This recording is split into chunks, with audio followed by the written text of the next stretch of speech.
Well, greetings all. We are coming at you from the camper van. Actually, it is a beautiful day. Let's step outside. Let's get in the sunshine. It has just been very beautiful out here, camped out in the high desert, Nevada. Clear and sunny, just super enjoying it. The winds have been down, it's been very calm, so just extremely peaceful out here. Very quiet, not a lot of people camped out here, so just really enjoying it. So I'm going to spit out a bunch of information here pretty quickly just to get this out of the way, just because I've been getting a lot of questions, as well as it's just information that may be helpful for a lot of people, so it'll be put out there and in a video that I can refer people to. So establishing residency as a nomad, a full-time traveler on the road. If you don't have ties to your hometown or wherever you're departing from or breaking free from and becoming a nomad, if you don't have family that can use an address, the options are basically having to provide some sort of physical address to a DMV to satisfy their requirement. You usually need a mailing address and a physical address. So that's the challenge as a nomad. There's a lot of states that have made that very easy. South Dakota is the one that I chose when I first hit the road. And I'm only switching because I'm getting older and it's mainly for healthcare reasons. Nevada is more central to where I spend most of my time. And I'm just getting older and kind of looking ahead and trying to be proactive to a day when I may need to see a doctor on a more regular basis, and I'll be all set up for that already and not have to worry about switching it over when I actually need it. So it's a little more expensive in Nevada than it is in South Dakota. That is one drawback, but everything else is pretty much the same as far as going about it, except in South Dakota, you only need to stay one night, and in Nevada, you need to stay 30 days somewhere. So that means either a motel or an RV park. So I'm going to try to go to the RV park to satisfy the physical address requirement, and then I have a mailbox mail forwarding service set up in Nevada already to satisfy the mailing address requirement. The benefits of Nevada over other states in the Southwest, like Arizona, is no state income tax as opposed to Arizona. This county I'm choosing, Nye County, does not require emissions tests, smog tests for your vehicle, or any safety checks or anything like that. So very easy as far as that goes. So that's why I'm choosing the state and county in Nevada that I'm choosing. Trying to think of any other questions that I was asked. I'm basically going to show you how I'm going about it there. So I have the mail forwarding service. Next step is the physical address. So I'm trying to get a spot at an RV park. Run into some challenges. The town I'm in, it's mostly 55 plus at most of the RV parks, or they have this rule you need to have a rig 10 years or newer. So my rig is 15 years old, or geez, older than that. Yeah, 15.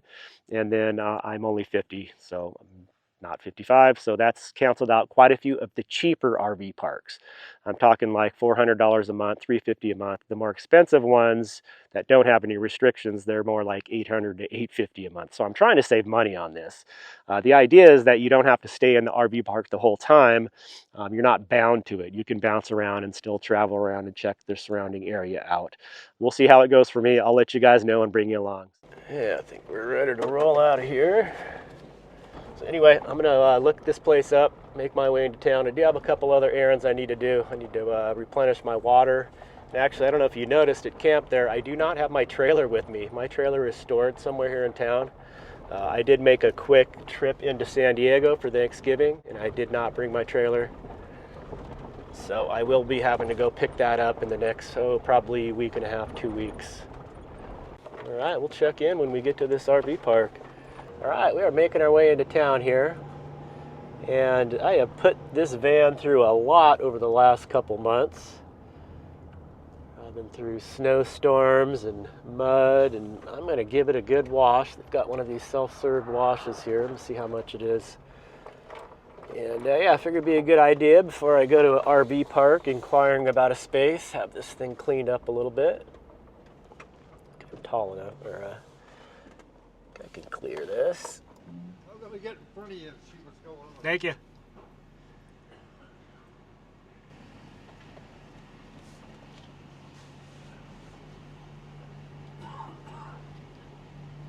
Appreciate it. Thanks so much. Yep.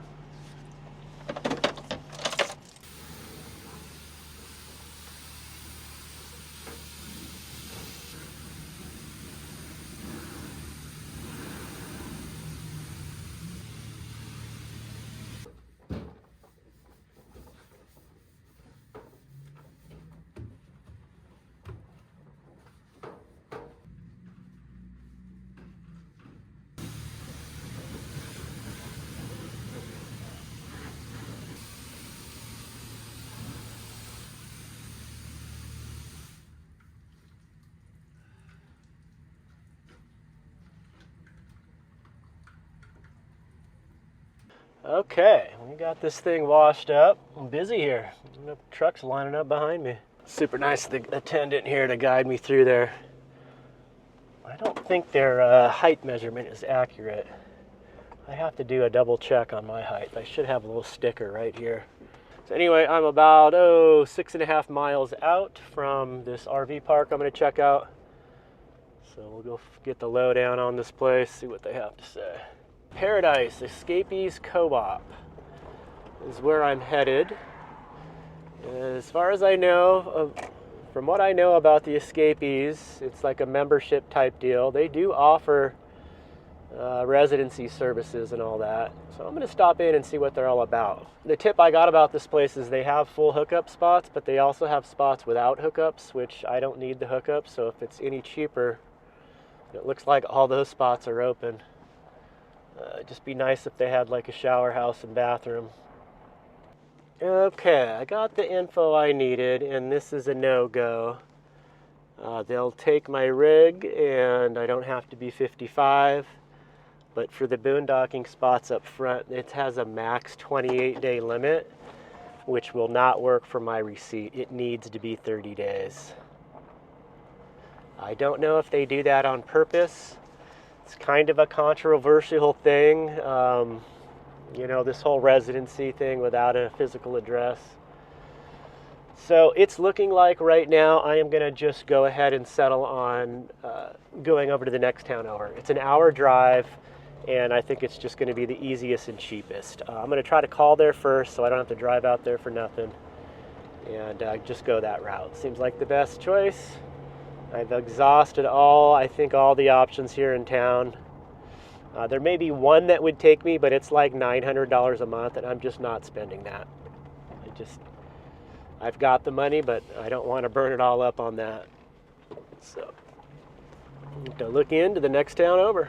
Well, I was going to wait till tomorrow to do this, but it's early enough. It's only 2 p.m. I made the drive over to the next town over. It's only about 45 miles from where I was. So this is Amargosa Valley here. So this little intersection here has a gas station and a rest stop. I've used the rest stop many times before. And I do remember seeing there's a little RV park behind the rest stop. Looked it up, and they didn't have a phone number, so I would have liked to call first. But just happened to kind of show up here. Whoop. So I'm going to check it out. Just thought I'd show you this real quick here. This is the Alien Center. Got a gas station in here. Behind it there is the Alien, I forget what it's, the Alien Brothel. This county in Nevada, prostitution is legal, so you can stop in and meet the woman of your dreams. I'm actually just stopping for gas here. And then the RV park is just across the street. So I'll go check it out. Hopefully there's someone there I can talk to and see if I can get set up. Don't know what this Alien Center is, just a gift shop type thing or mini mart. Yeah, the reason why this wasn't my first choice, even though it's the cheapest, is just the location where it is. There's like nothing out here. So if I do end up staying here, I might just pay for it, stay for a week or so, and then just go back to boondocking. It says 30 a night, but I'm hoping they have a cheap monthly rate. It's a private residence there. Showers for non-residents, $5. That's good to know. I didn't know they had showers here the public could use. Oh, I do have a phone number here. Let's see if I can stop and talk to someone here. All right, no one in the office right now, but he answered his phone. Said he'll be back here in an hour and a half or so. Told me a good spot to go check out. The ones with the red pedestals. Go all the way up, take a right, and then another right. Mentioned I wanted a monthly rate. He said, yep, I'll be up there in a little bit. We could talk. So I'm just going to pull in and hang out. Said, any of these with the red pedestals? Well, once the manager gets here, if there's a better suited spot, I don't mind moving at all. Okay, we'll give you a little glimpse of the RV park I'm in here. This is Amargosa Valley RV Park. It was $450 for the month stay here. That's 30 days, includes hookups, water, electric, sewer if you need it. And then I am right up front here, just past these, they have these little shipping container units that are set up like little studios you can rent as well. Don't know what the price on those are. But anyway, the bathroom is just past that work truck there.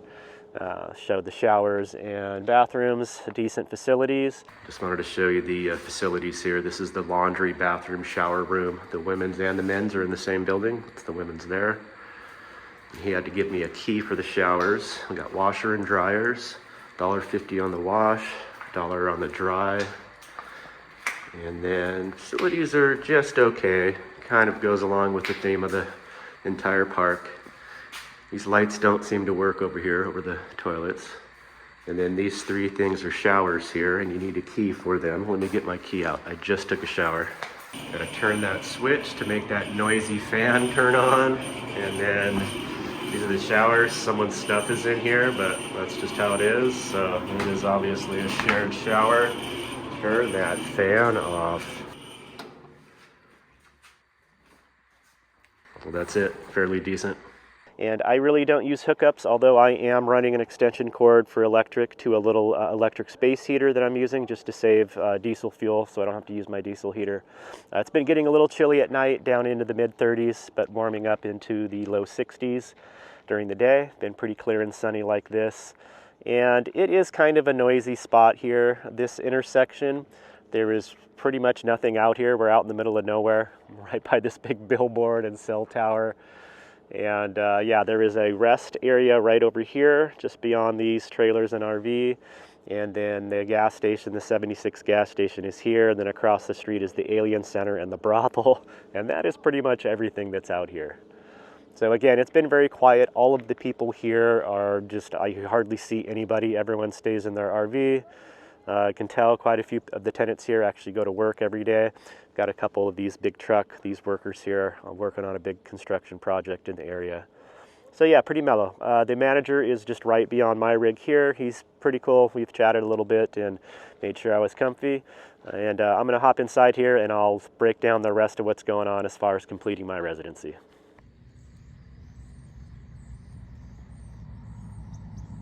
Okay, so this RV park that I'm staying in is right behind a gas station that has an Indian food restaurant in it. So I got these samosas here. There's the two samosas and the sauce. This is like chickpeas here. This was $9.99. Oh my gosh, that is legit. Wow. To dig into one of these samosas here. Oh my gosh, so good. I got to use some of this. I think that's chutney, they call that. This is just like a savory vegetarian filling. And this fried. Never had a samosa. If you've ever had a samosa, oh my gosh, they're so good. The sauce they're in is delicious. Mmm.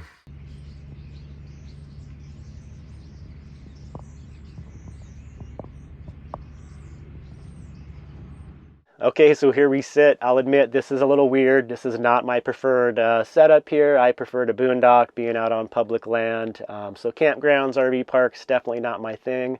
But I did choose this one. I wouldn't have stayed here if I just got completely bad vibes from it. What I like about this park, even though it's not the nicest, is it's just not very crowded. There's a lot of empty spaces.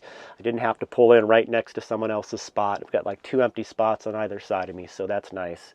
So what do I do from here? Well, I have to sit and wait. As far as my residency change goes, I pretty much need to wait for that 30 days to be up. I have a receipt from this RV park, and I will say that I'm not very confident in it. It is like the jankiest receipt. I'll block some of my personal information, but it's just like this photocopy. There's not even the address of the RV park. It does have the name and the dates, but yeah, it just doesn't look like official at all. So it is what it is. I mean, they're going to have to take it. And then I also have the form for my mailbox. You need to have a mailing address in the same county that you're going to be registering and getting your license in.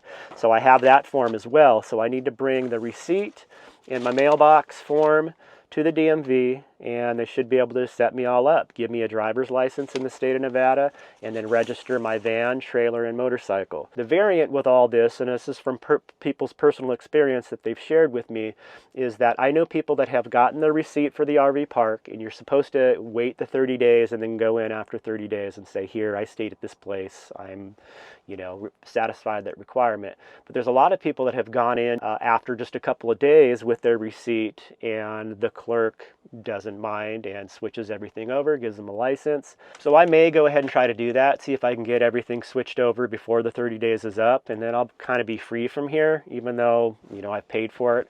I would like to utilize it, but at the same time, I don't want to be stuck out here. This is kind of desolate and not much to do around here. So that's it. Hopefully in the next video, I'll have some more information for you, and I am going to be doing some exploring around here. I do need to run back in a few days to get some supplies, so I'll bring you guys along with me, show you around, and I may be doing some boondocking as well, just to take a break from this place. Again, it's been okay, but I prefer to be out boondocking. That's really my thing. So anyway, I hope you're all doing well out there, and we'll see you soon in the next one. Take care.